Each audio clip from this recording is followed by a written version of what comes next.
তো hello everyone, তো আমি গেছিলাম একটু পার্সেল আনতে, যে এগুলো অর্ডার করেছিলাম জেপ্টো থেকে।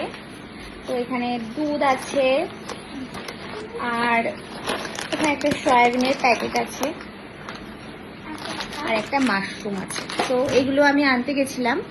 তো আমি ঘরে এসে দেখি যে আমার বর কি করছে, চলো তোমাদের সাথে দেখাই। এখানে করছে বেগুন ভাজা, আর এই যে মিস্টার অফিস থেকে এসে বউকে হেল্প করছে। এখানে বাড়াবে হচ্ছে আলু ভাজা। দেখাও আলু ভাজাটা কেটেছে, দেখো। তো এখানে এখন রান্না বান্না হচ্ছে।